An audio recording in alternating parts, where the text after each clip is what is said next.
Let's cook tokwat baboy. At ito ang mga sangkap. Okay guys, ang lulutin natin ngayon araw na ito ay tokwat baboy.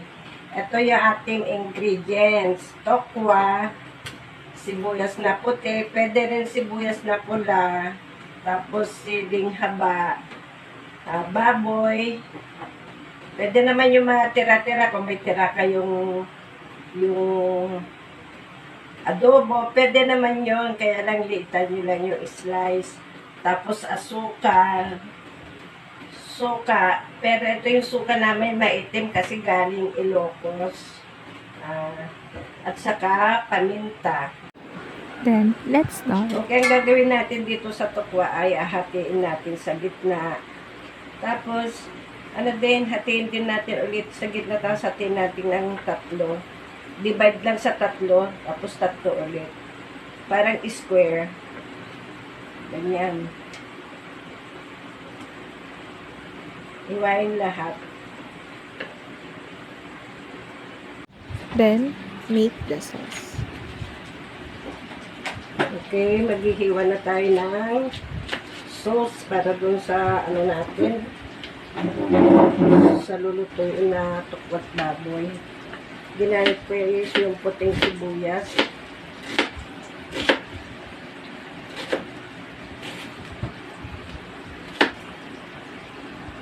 Gawin lang natin pa-square. Slice natin na maliliit.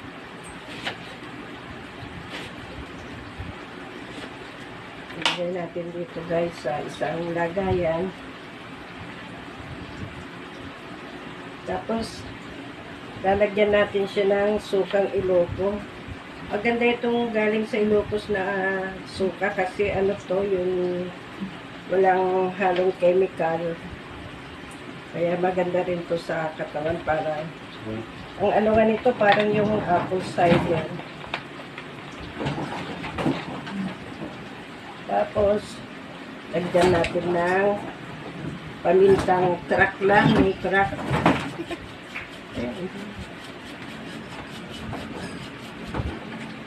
Tapos lagyan natin ng asukal.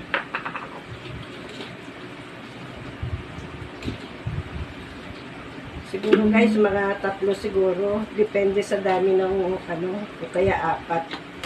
Depende sa dami ng suka, yung sauce nyo. Tapos i-mix lang natin.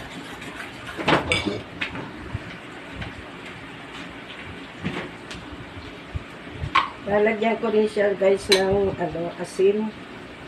Para ang palasa din. Para hindi siya matabang.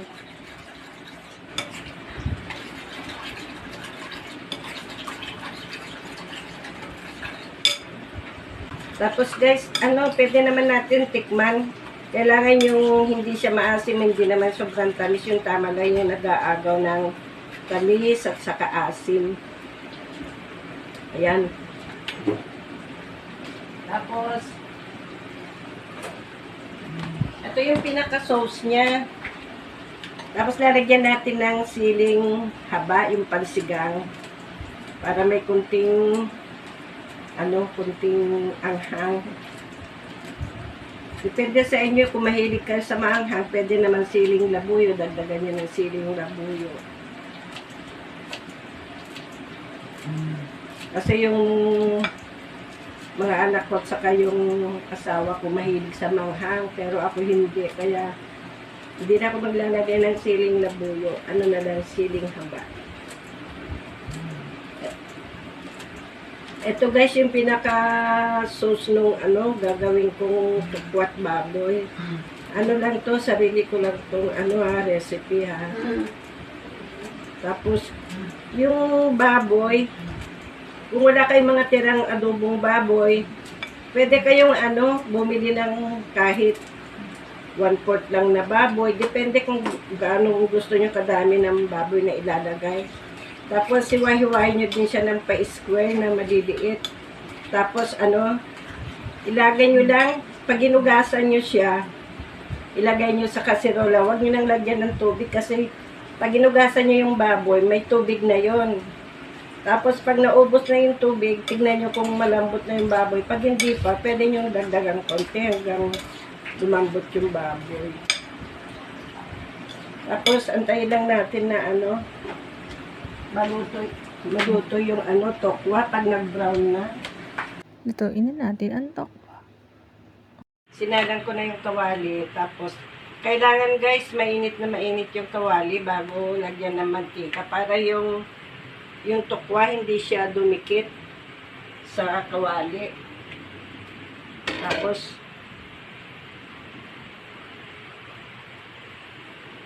mainit na yung kawali, kaya lalagyan na natin siya ng mantika.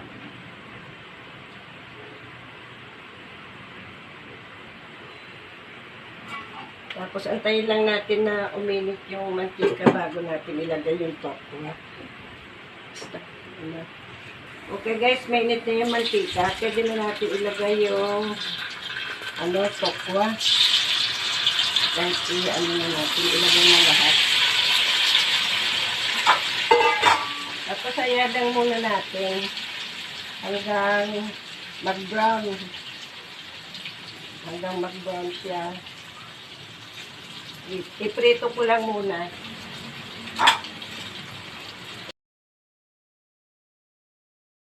Eto guys, so malapit na mag-brown yung tokwa. Ganito lang yung paghalo para hindi madurog. Yung pailalim ba, ganyan. Tapos, yan.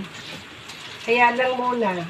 Mga siguro after 5 minutes, haluin ulit ng pagganon. Pailalim para hindi madurog.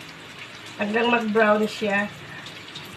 Ano pa siya, kailangan konti pa. Hindi pa masyadong brown. Ito guys, ito guys, so pa-brown na siya. Pwede na ito. Pwede na natin hanguin. Ganyan o. Brown na siya.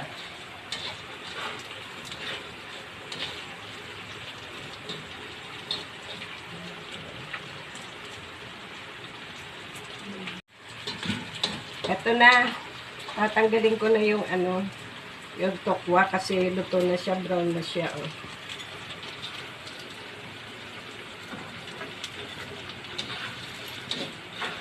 Ganyan na yung halo-halo. Oh. Ano lang to?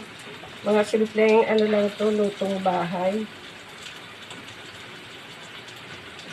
Gusto ko lang i-share ba yung aking aking pagluluto.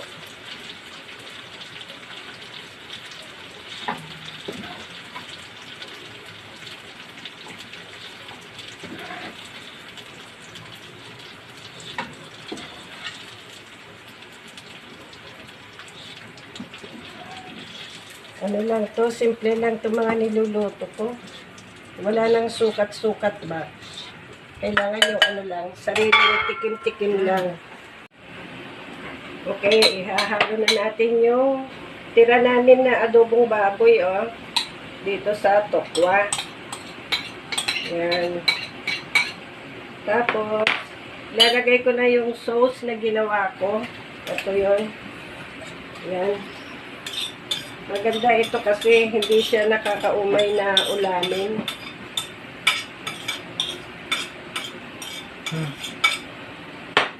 Tapos, i-mix lang natin siya. Oo, sandali. Nandito na naman guys yung taga-tikim ko, Nag-aantay na naman. Ganito lang. Ayan, simpleng ulam. Tapos, patakan natin siya ng kunting toyo para hindi naman siya maputi masyado.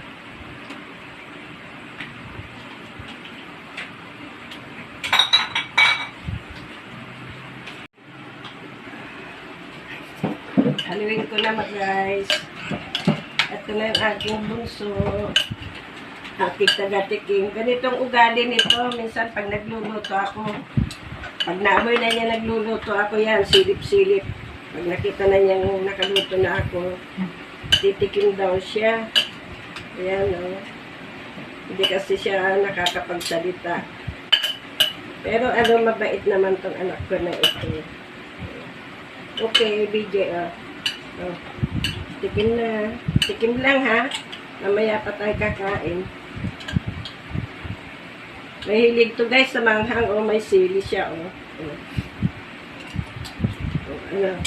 Anong lasa? Okay? Okay? Ayan lang guys, simpleng luto. Pwede naman kayong gusto nyo magdagdag ng ginisang gulay, pwede naman i-partner para may siya, may partner siyang ulam. Pero ito lang yung niluto ko ngayon. Mamaya na lang yung gulay, kasi madali lang naman yun. Salamat sa panunood mga guys. Sana magustuhan niyo itong simpleng recipe. Bye-bye! Bye-bye ka na anak. Bye-bye!